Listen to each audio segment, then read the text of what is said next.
Bienvenidos a iLíderes por 25, el podcast que reúne las voces de quienes dieron vida a nuestro ecosistema hace 25 años, cuyos relatos documentan los hitos que han marcado la evolución del comercio electrónico al digital commerce. Ponte cómodo, estás por escuchar un testimonio único que define a nuestra industria. Bueno, y seguimos con más. Esto es tuyo, Marta. Seguimos sí, con más gracias. iLíderes por 25. ¿Sabes, Marta? Que es un placer tenerte acá. Nos debíamos esta entrevista. Y antes de empezar, ¿te imaginas que íbamos a hablar de 25 años del digital commerce? No, es como too much. Es como too much porque me vienen a la memoria cosas que tan arcaicas. Bueno, vamos a tocar algunas. Pero que fueron fundamentales para llegar Pero a lo que estamos está hoy. vigentes. O sea, yo cuando empecé en el 98, 99, lo veía tan lejano, lo veía, viste, tipo ciencia ficción, el 2025, y ni siquiera, viste, que todos soñábamos con tocar la campanita en el 99. ¿Te acordás los First Tuesday que hacíamos ahí en la costanera? Tal cual. Esto para que conste, ya que estamos hablando de los inicios, había una competición que hacíamos que era encontrar un cartel en la Lugones que no sea .com. Porque en el, Bueno, en eso no me acuerdo, 2000, Eso no me acuerdo. 99-2000 eran todos carteles .com. .com. Y yo me acuerdo que con la Teamvía pagamos un cartel .com, que esta mano no firmó ese cartel, pero eran como $20,000, $30,000 por mes. que Sí, una pagabas maravilla. por ese- Yo en esa época trabajaba en Revista Mercado. Me tocó estar en el almuerzo con Güences. Por eso, ¿el mercado era de Atlántida? No, el Mercado otro era de Mercado, de Mercado. Miguel Ángel Díaz. Miguel Ángel Díaz. Y me tocó hacer un almuerzo con suscriptores de la revista y de invitado especial a Güences Casares con 20 pocos. Sí. ¿Qué año, en línea de tiempo, te acordás? Y el 99, cuando 99. recién había vendido Patagon. Cuando Telefónica le invirtió. No, cuando le vendió al Santander. Al Santander. Claro. Ah, ok. Entonces le dije, che, pero ¿cómo puede ser que te pagaron semejante Yo millonada? Mezclé Boomerang con No, con Patagon. No, y me dijo, es que lo que pasa es que me pagaron lo que la compañía va a valer en unos años. Bueno, el en que viene adelante. ahora es Robbie. ¿Ah? O sea, en ese momento, Robbie Cibrián fue el primero, y esto hay que hacerlo, es un homenaje, lo van a ver.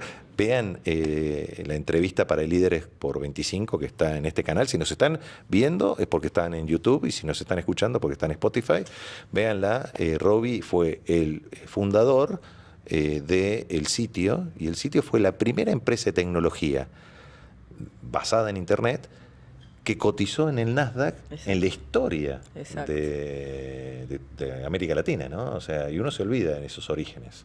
Sí, la realidad que hoy... Después vino Star Media y demás, pero de origen latinoamericano fue el sitio. Y sí, bueno, fueron la piedra fundacional, ¿no?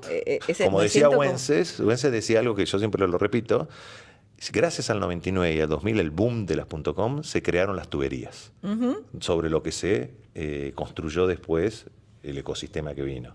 Pero antes de empezar, Marta, ¿cómo empezó la Marta digital? En el caso mío, un Spectrum 32K en el cuarto grado de la primaria. Vos empezaste mucho antes, ¿no? ¿Vos cuándo empezaste? No, ¿Cuándo yo fue? empecé mucho después. Pero después. tu primer contacto digital, no estoy hablando como escudería, como Sí. donde empezaste a ganar plata o alguien te pagaba por lo que hacías, sino tu primer contacto, si te acordás, ¿cuándo fue con algo que estuviera relacionado con tecnología o digital? Cuando le compré a mis hijos los jueguitos, el Pac-Man o alguno de esos, El Atari, el Atari o alguno de bueno. esos que le compré a mis hijos. ¿Sabes que la mayoría empezamos por ahí? Claro, lo que pasa es que, bueno, vos no podrías ser mi hijo, obviamente, pero yo tengo hijos de 40 y pico de años, entonces creo que ese fue el primer contacto donde dije, tienen que tener este juego porque tiene que estar cerca de la tecnología, ¿no? Vamos a contar una anécdota, que aquí estamos contando anécdotas. Yo vendí 1964 juegos de Commodore 64 Wow. cuando me reconocí adicto a los juegos. Yo terminaba y empezaba un juego. Estaba el 1942, el avioncito. Sí. Ese debo haber dejado un auto en Fichines, en lo que era Sacoa. ¿Te acuerdas de Sacoa? Sí, Bueno. Sacoa, sí, tal cual. Y ahí cuando me identifiqué... Pero vas a tener que poner subtítulo para que la gente entienda No, pero todas esto estas palabras. es Sacoa, parte, Atari. es parte de la historia, porque lo bueno que tiene Génesis, y acá tenemos los primeros Maravilla. 5 libros en analógico, y ya tiene más de 10 en Génesis, futuro.digital, así que ingresen y ya pueden descargarlo en todas sus versiones, en todas dimensiones, analógica, digital, con inteligencia artificial, y todas estas entrevistas en detalle. Lo interesante es entender el pasado para dominar el presente y estar preparados para lo que se viene a futuro, ¿no? Uh-huh. Porque acá lo importante que tenemos con todos nuestros líderes es que nos cuentan cómo vivieron en estos 25 años y cuáles fueron los 3 momentum, porque se repite, es un déjà vu. O sea, hoy se llamará inteligencia artificial, antes fue, mobile, y después fue redes sociales, y después, si querés, antes de eso podemos hablar de los buscadores, ahora hablamos de retail media. Siempre vienen distintos sabores, pero son movimientos que tenés en lo que es comercio, tenés un consumidor y tenés alguien que satisface la demanda de ese consumidor. Pero antes de eso, ¿cuál fue tu primera escudería? Mira, básicamente tuve la suerte de estar en los momentos estos que vos decís, ¿no? Que donde se cambia, es una revolución, y la realidad que me tocó en finales de los 90 estar en esta situación en donde Revista Mercado se tenía que transformar en digital, donde los medios temblaban y siguen temblando hoy con esta nueva revolución también, pero en aquel momento también había como... Es interesante, porque con Internet temblaron y mucho, y fue un momento que cambió la forma de consumir. Pero ¿te acordás que hablamos del Armagedón? Porque era el Armagedón que venía a matar a los medios. Sí, y no los mató. No los mató. Mató a los que no evolucionaron, ¿no? Exacto. Y en donde se empieza a hablar del consumidor que produce, ¿no? El que empieza... El prosumidor. Prosumidor, sí. ¿Te acordás? O sea, donde decimos Internet 1.0, que era estático, educación, bla, bla, bla, bla, y después empieza la otra en donde se empieza a interactuar el consumidor. Y me tocó hacer la primera exposición virtual, B2B virtual. O sea, había una exposición en Costa Salguero con stand físicos y eso había que replicarlo en un sitio. Línea de tiempo. Y eso debe haber sido en el año 96, 97. Wow. Empecé a trabajar con mis primeras bases de datos, con Axel, para combinar la comunicación, el mensaje, Access. El mensaje con el perfil del lector.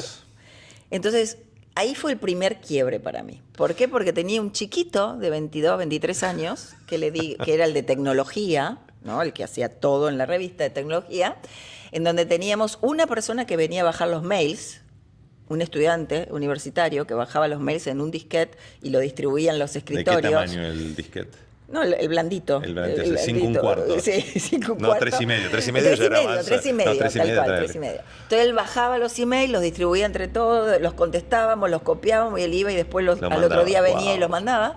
Y me acuerdo que yo le dije que quería que me haga me extrajera de la base de datos todos los lectores que habían renovado más de 2 veces la revista y que habían pedido artículos por fax relacionados con recursos humanos para poder invitar a esos a un evento de recursos humanos. ¿Se puede hacer? Me dice, todo lo que vos pienses con la cabeza se puede hacer en un sistema. ¿Te acuerdas el nombre de ese chico? Emiliano. ¿Viste? Emiliano. Emiliano. Sí, Emiliano, increíble. Esta es una reivindicación no me acuerdo el apellido, Conti creo que era.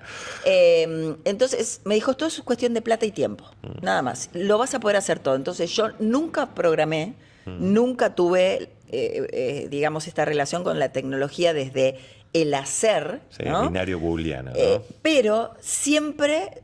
Para mí fue muy sencillo, a partir de esa consigna, decir, si yo lo puedo pensar, lo puedo establecer en un sistema, me busco con quien me haga el sistema, y así hice el primer sistema de newsletter basado en data, personalizado por el tipo de lector, vía email, que era una locura. Era ¿Eso año de tiempo también? También, 98, 99, no más que eso. Fantástico.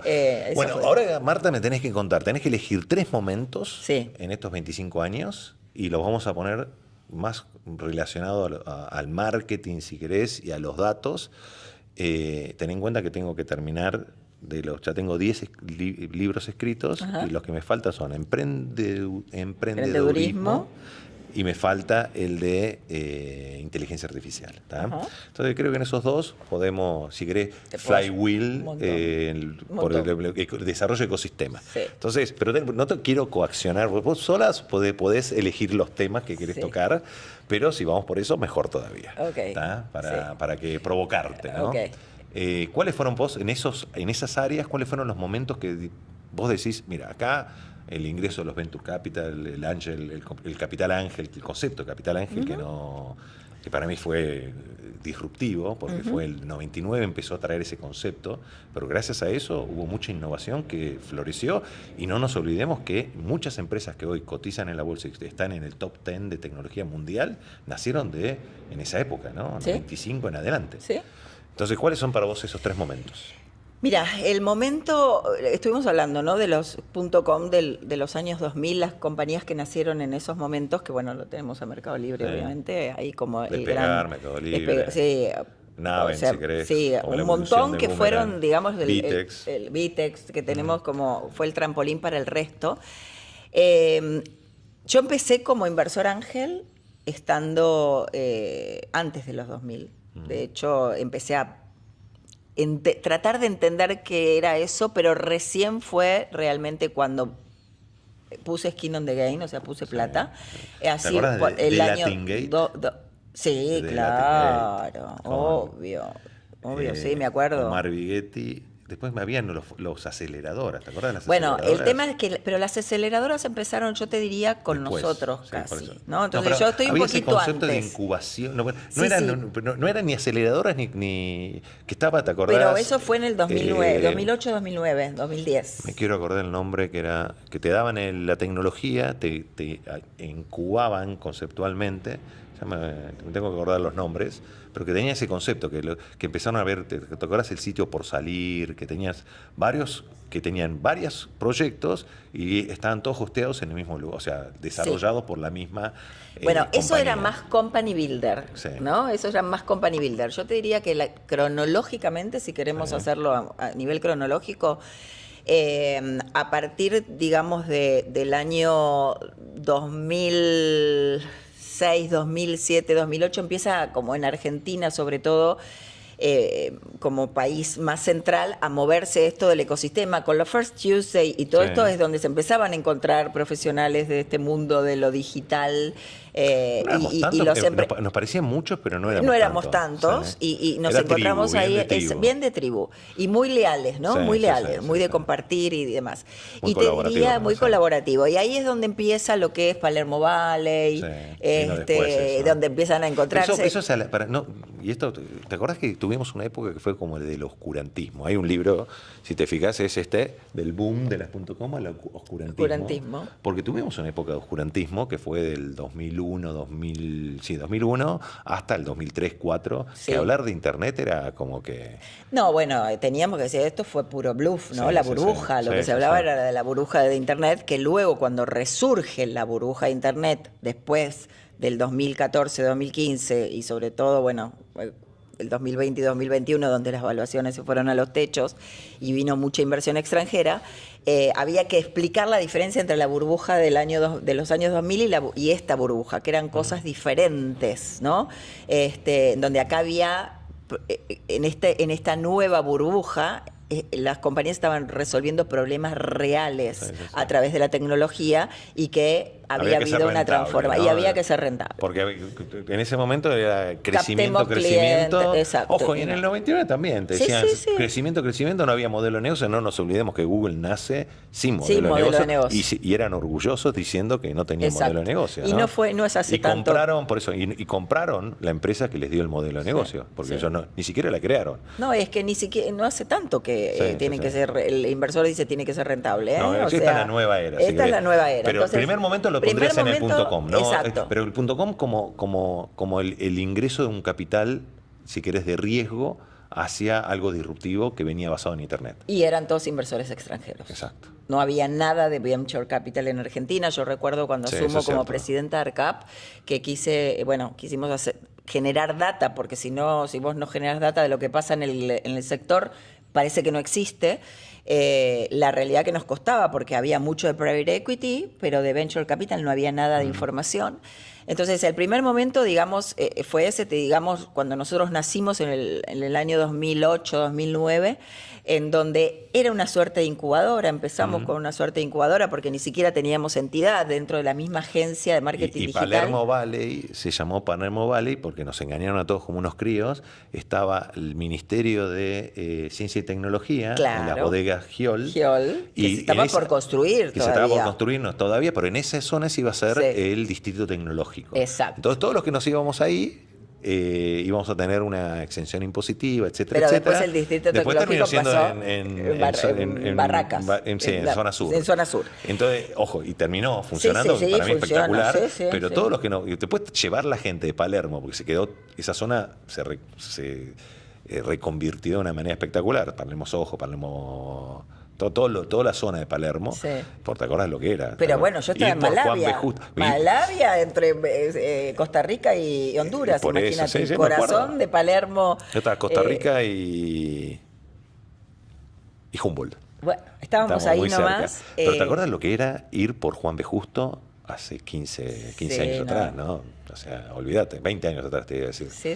Fue increíble. Bueno, primer momento, el boom de las .com. Segundo momento... El segundo momento, el año 2009, en donde básicamente empiezan a aparecer los nuevos emprendedores que todos se quieren quieren hacer Facebook, ¿no? Muy vinculado con la tecnología y la comunicación.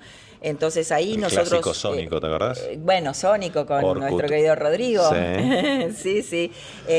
Bueno, con ellos, él fue un puntapié inicial para darle el sentido de redes sociales a mis clientes, porque yo en ese momento tenía una agencia de marketing digital orientada a performance, y empezamos se llamaba Nexperience. Exacto. Después de ahí sale, ahora me acuerdo. Exacto. Entonces ahí empezamos a hacer las primeras inversiones, incubaciones dentro de la misma agencia, lo cual era fantástico porque nos mostrábamos como muy innovadores por tener emprendedores pululando alrededor de los mismos, la gente que trabajaba en la agencia, la gente que quería trabajar en una agencia como la nuestra porque quería estar cerca del emprendimiento.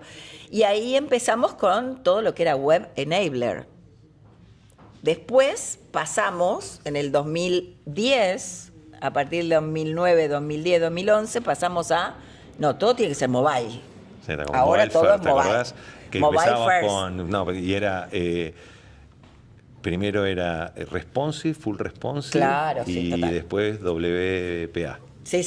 Bueno, todo eso y que los formularios básicamente te armen la base de datos y bueno.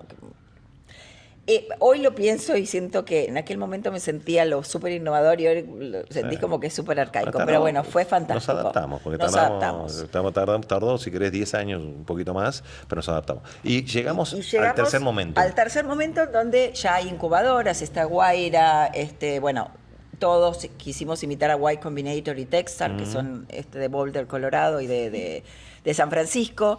Nosotros logramos expandirnos en toda la región, en toda Latinoamérica, tratando de construir ecosistema en todos los países. Y empiezan a venir una cantidad de emprendedores yo siempre digo, teníamos los que querían parecerse a Messi y los que se querían parecer a Marcos. ¿No? Marcos Galperín. No, aclaremos, ¿no? Bueno, también, ¿por qué no? Marcos Galperín, ¿no? Pero y en donde ahí hay un clic. Nuestro gran Messi, si queremos decir. Claro, nuestro gran Messi. Ahí hay como un gran clic que es, ya ponemos en tela de juicio a los emprendedores que quieren construir algo rápido y vender rápido, porque tenemos... construir algo con largo plazo. Exacto, a construir algo por largo plazo y que sea sustentable a lo largo del tiempo. Y eso ha sido algo fundamental en la vida del ecosistema de este emprendedor. Entonces ahí empezamos a tener mayor cantidad de jugadores. El clásico unicornio o camello, ¿no? Exacto, donde se empiezan a acuñar, digamos, esas palabras que hoy ya dejaron un poco de ser tan vigentes, pero bueno, hoy todavía se le sigue diciendo unicornio a la compañía que vale más de $1 billón, ¿no? Sí. Pero la diferencia está en el contenido. ¿Por qué digo esto? Porque se le llamó en un momento unicornio a una compañía más de $1 billón, pero cuando te dabas vuelta y rascabas, no se justificaba el billón. Hoy decimos, tengo un unicornio en mi cartera, en mi portfolio, porque son compañías que facturan más de $100 millones al año, ¿no? Entonces, empieza a haber como una maduración en todos los términos. Bueno, la Rule of 40, el concepto de Rule of 40, empezar a hablar de crecimiento con rentabilidad, Exacto. que era, antes decían, la rentabilidad ya va a venir en algún momento cuando tenga masa crítica, pero hoy ya, si no crece con rentabilidad, es un must. Tenés que tenerlo. Empieza a venir eso, empieza a venir el tema de los equipos. No sé si vivimos, ahora vivimos otro si queremos estilo de burbuja que es inteligencia artificial, porque ahora la inteligencia artificial viene ahí no coincido mucho. tanto con vos que es una burbuja. Yo creo que son tecnologías que van disrumpiendo la forma de hacer las cosas que hacíamos antes. Yo creo la burbuja lo veo en el concepto de las empresas que están siendo evaluadas por lo que están siendo evaluadas. Porque la tecnología vino para quedarse. No es como, si querés, el metaverso, que te acordás, la Web3, que ojo, sigue, no nos olvidemos que el metaverso, y esto lo tenemos en un libro completo, no es metaverso, es solamente la Web3 es metaverso, es blockchain. Claro, lo más importante de la Web3 es blockchain. Y blockchain viene con todo lo que es criptomonedas y todo lo que viene detrás, que vino a ser disruptivo totalmente. Bueno, ¿no? yo te lo pongo, porque todo el mundo habla de blockchain con criptomonedas, ¿no? Yo te lo pongo el blockchain en las historias clínicas universales. Contratos, ¿no? En el todo, sistema de open salud. Data, Open Finance, Exacto. o sea, todo lo que viene. Vemos Pix en Brasil y Pix es impresionante, revolucionario, ¿sí? exacto. Pero vino de la mano de esta Web3, si queremos, de este concepto nuevo y la evolución. Y hablamos de estos 25 momentum que son como movimientos tectónicos que chocan. Exacto. ¿Ah? Y para ir, vos sabés que los podcasts son tiranos, para ir cerrando, si tuvieras, y esto es un homenaje que vamos a hacerlo, primero te voy a hacer el homenaje que es, oficialmente sos la Ayrton Senna del Digital Commerce, de nuestro ecosistema, ¿tá? Para los que conocen a Ayrton Senna, esto para cuando digan, viste, tus nietos digan, ¿qué hacía la abuela? ¿Entendés? Y vos digas, ¿ves? El Ayrton Senna. Con lo que le gusta a mis nietos el automovilismo. Por eso, ¿viste? Ayrton Senna, Ayrton Senna, vamos a decir que el Reutemann, porque yo siempre... Sí. A mí, viste que en Brasil mi apellido es muy difícil de pronunciar, entonces cuando yo conocí a Viviani Senna, quiso repetir mi apellido un par de veces y le dije, no, olvídate, soy el Reutemann de Vitex. Ah, ¿no? Muy bien. Como digo, no gano campeonatos, pero ayudo a ganar campeonatos, ¿no? Y entrego el auto siempre entrego. Entonces, a partir de ese momento, por eso tengo mi casco de Ayrton Senna arreglado por eso, ¿no? Si tenés que cerrar y en una palabra, resumir estos 25 años, en una frase, que te salga de las entrañas de... Para mí estos 25 años han sido una carrera, pero como decimos, una maratón de 100.000 kilómetros. O sea, algo a 300 por hora, sí, ¿no? A toda sí, o sea, con una velocidad impresionante, que me ha permitido generar una rapidez mental, porque esto de tener que modificar tu forma de analizar una compañía, de buscar deal flow, de cómo se invierte, de cómo se los acompaña con todos los cambios tecnológicos, y ver estos emprendedores second time, third time founders que realmente son súper sofisticados y te exigen un montón como inversor, y te hace evolucionar. Me parece que si te puedo poner una palabra es adrenalina pura y agregado de valor. Mucho agregado de valor. ¿Sabés? Uy, espérate que tengo el casco, ¿Sabés qué? Esta era una de las entrevistas que... Y voy a decir algo que no lo digo en muchas entrevistas, son muchas, esta es la 275 que voy haciendo. 275. Es un lindo número. ¿Viste? Es Viking, ¿no? Vikingos. Sí. Bueno, ser guerrero era un reconocimiento, cualquiera podía ser guerrero, cualquiera podía ser guerrera, ¿no? Lagertha, cualquiera podía serlo, o Ragnar, pero lo más, si querés, la mayor meritocracia, el mayor orgullo que podía tener un guerrero, el ser invitado a la línea escudos. Así es. Entonces, yo te elegiría para mi línea escudos. Ay, muchas gracias, muchas gracias. Si les pareció interesante esta entrevista para iLíderes por 25, vean las próximas que no tienen desperdicio. Los protagonistas de nuestro ecosistema nos cuentan de primera fuente cómo llegamos a estos 25 años del digital commerce para poder entender el pasado, dominar el presente y estar preparados para surfear o montar los tsunamis que nos depara el futuro. Así que sigan con más iLíderes por 25. Chau, chau. Chau, chau. Gracias por unirte a iLíderes por 25. Si este contenido te ha gustado, compártelo para que más personas puedan navegar el origen de nuestro digital commerce. No olvides suscribirte para no perderte las próximas conversaciones con los líderes que continúan escribiendo la historia de nuestro ecosistema. Hasta la próxima, donde seguiremos explorando, aprendiendo y construyendo el futuro digital juntos en iLíderes por 25.